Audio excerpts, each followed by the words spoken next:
I never went to college. Mirabelle's voice rang out, calm and unwavering, cutting through the silence. My mom cleaned houses.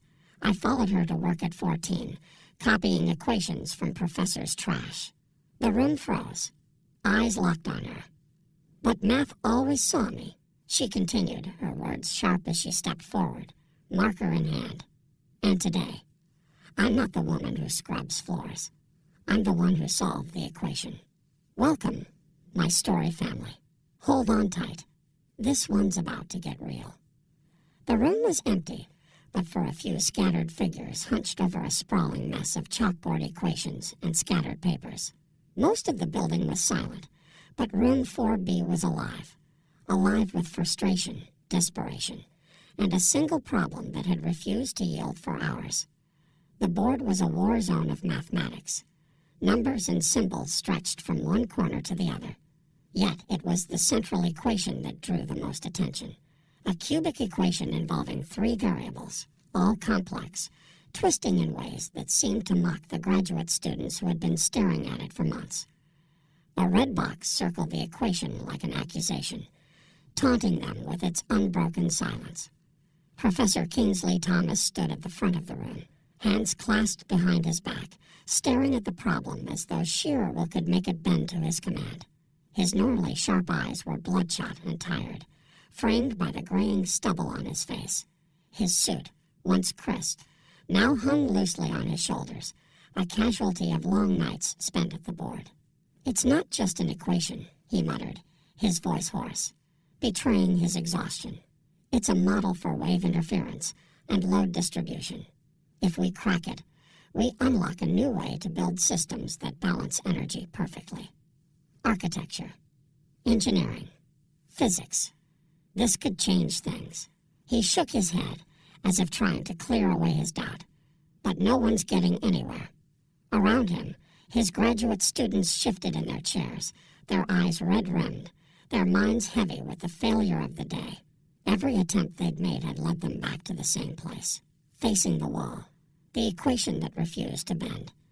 Despite their brilliance, they were defeated. One student ran a hand through their hair. Another let out a frustrated sigh. The clock on the wall ticked on, and still there was nothing. Mirabelle Jonathan, a cleaner, entered quietly, her mop and cart rolling softly against the worn wooden floor. She was used to the silence of late nights here, used to the looks of distraction, as she moved through rooms left untouched by the daytime bustle. She said nothing as she stepped into the room. She never did. "Evening," she said, her voice gentle but clear, the kind of voice that didn't demand attention but drew it nonetheless. The students barely glanced up. They waved her in with half-hearted motions, distracted by the mess of numbers that filled the room. Their exhaustion made them less inclined to acknowledge her presence, though they knew her routine by now. Mirabelle, ever observant, didn't mind. She kept her eyes trained on the floor as she made her way to the far side of the room, setting down her cart with deliberate care. But she couldn't help it. Her gaze moved toward the board. For a moment, she didn't move. Her hands hung loosely by her sides, her mop forgotten. Her eyes traced the equation, the symbols, the curve of each line. Like an artist observing a canvas. She was quiet, yes, but she saw it. She could feel the tension in the numbers. They weren't just numbers. They were something else. Slowly, she turned her back to the board and began to mop. Each stroke of the mop was careful, methodical, almost rhythmic. But every now and then, her eyes flickered back toward the equation, her brow furrowing slightly, as though the answer was something that danced just beyond her vision. One of the students, lost in thought, finally broke the silence. "This thing's impossible," he muttered, leaning back in his chair. "We've tried everything." Mirabelle's mop slowed. She didn't say anything, but her lips parted just slightly, as if she were considering something, piecing together an observation. Her eyes never left the board. She didn't say a word. Her lips parted slightly as she stopped mopping for a moment, staring at the board again. It was almost as if the problem spoke to her, whispered something she couldn't put into words. And then it clicked, just for a split second. Her mind raced to connect the patterns she saw. "You're trying to isolate the wrong root," she said, the words falling out before she could stop them. Her voice was soft, but it carried in the stillness of the room, almost absent-mindedly. The students froze. The words hung in the air, sharp in their simplicity. They stared at her, some of them blinking as if they hadn't quite heard right. "What did you say?" one of them asked, his voice breaking the silence like a sudden crack in glass. Mirabelle blinked and turned slowly, meeting his eyes. She hadn't meant to speak up. She wasn't even sure why she had said it, but now that it was out there, it felt strangely clear. "Just looked like you were trying to balance a symmetrical root when it's clearly offset," she said, her voice quieter now, almost as if she were questioning herself. "That middle term's a trick." The students exchanged glances. It wasn't skepticism they exchanged, but confusion, as though they couldn't quite understand what had just happened. There was something in her tone, something that didn't belong to the tiredness of the room. Professor Kingsley, who had been sitting with his elbows on the desk, his face weary, leaned forward. His eyes narrowed with a mix of disbelief and intrigue. "What makes you say that?" His voice was calm, but edged with a quiet intensity. Mirabelle walked to the board, her steps slow, measured, as if she were still thinking through her own words. She reached for the chalk, and without a word, began to erase a small section of the equation. The students watched in silence as she carefully wiped away part of the problem, and then, with a soft stroke, drew a simple curve next to it, a smooth, gentle arc, like a wave shifting slightly off-center. "It's not about balancing the parts," she said quietly, her voice carrying over the stillness of the room. "It's about letting one side lean, then stabilizing after." She stepped back, her hand dropping from the chalk. Her eyes scanned the board, but there was no expectation in her gaze. She didn't look for applause, or even understanding. The room was still. The students exchanged unsure glances, some shifting in their chairs, others leaning forward, eyes wide. No solution, no immediate breakthrough, just clarity. For the first time in months, something clicked. The students could feel it, though they didn't know how to express it. The energy in the room had shifted, and it was palpable. The students, once weighed down by frustration and exhaustion, now buzzed with a quiet energy. Some whispered to each other, their voices low, but there was no mistaking the excitement behind their words. "That's it, right?" one of them murmured. "That's got to be the key. She's onto something." But not everyone was convinced. "She's just guessing." Another student muttered, shaking his head. "She got lucky." A third scoffed. "She's a cleaner. She probably saw it written on a board somewhere and just copied it." Mirabelle, oblivious to their whispered doubts, continued to stand quietly by the board. Her eyes had returned to the equations, though she wasn't searching for anything in particular. She wasn't trying to prove herself. She wasn't trying to fit in. She was simply present in the moment, her mind attuned to the patterns that had been eluding the others. Professor Kingsley, who had been sitting back with his arms folded, overheard the murmurs. The corners of his lips tightened. He could feel the tension rising, the skepticism, the uncertainty. But there was no doubt in his mind. "She didn't guess," he said, his voice cutting through the whispers with surprising clarity. The room fell silent. She saw it. We were stuck inside the math. She saw the shape behind it, the way the equation moves. That's what we missed. The words hung in the air, resonating in the quiet space. There was no denying it. Something had clicked, not in the rigid logic of the equation, but in the fluidity of it. The way it breathed, shifted, aligned with a greater truth. Kingsley's voice was calm, but there was a sharpened edge to it now, an understanding that cut through the layers of doubt. Then, just as the tension seemed to settle, Mirabelle's notebook slipped from her back pocket. It fell to the floor with a soft thud, the pages fanning open in a quick flutter, scattering across the ground like a handful of cards thrown into the wind. The students hesitated for a moment, their eyes darting toward it, but it was one of them. A young woman with thick glasses, who moved first.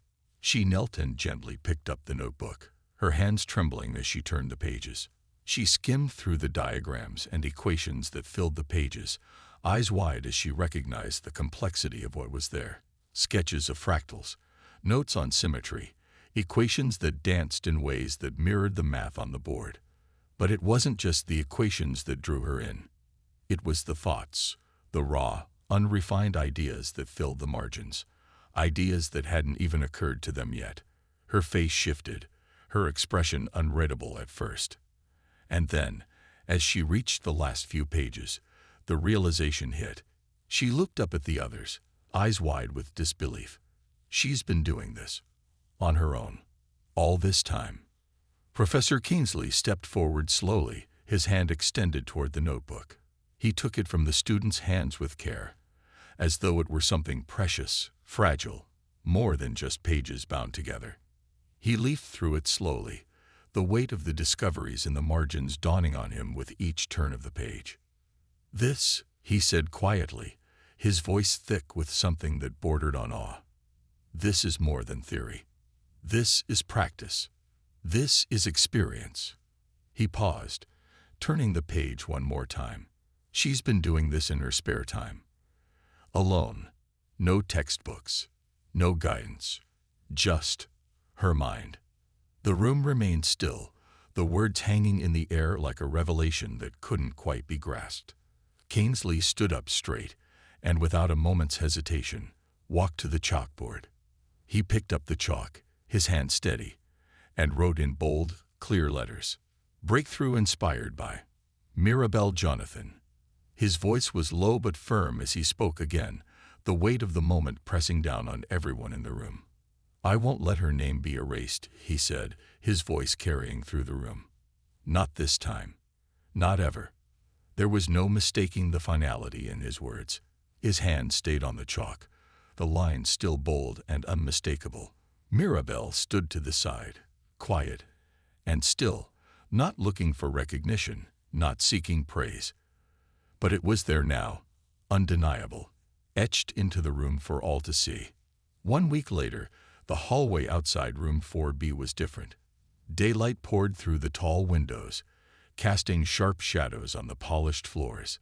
It was quieter, calmer now that the storm had passed, both literal and metaphorical. The usual hum of the university felt more like a distant murmur, and yet, in this corner of the building, there was a palpable energy, buzzing beneath the surface, waiting to explode. A poster had been tacked to the wall outside the door, the words, "Public Lecture." "Non-traditional genius in mathematics," printed in bold, professional type. Beneath it, a small photograph of Mirabelle's face was tucked in the corner, a modest portrait of a woman who would have been overlooked just a week ago. Now, people had come to know her name.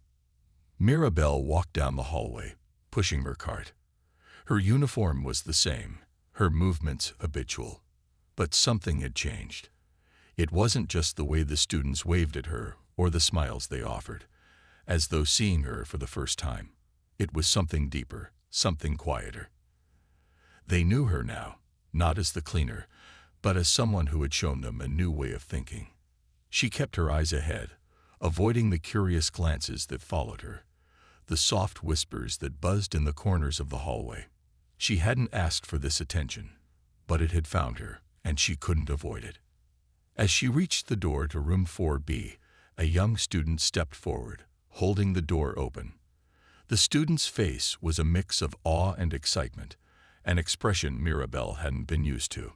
"They're waiting for you," the student said, stepping back.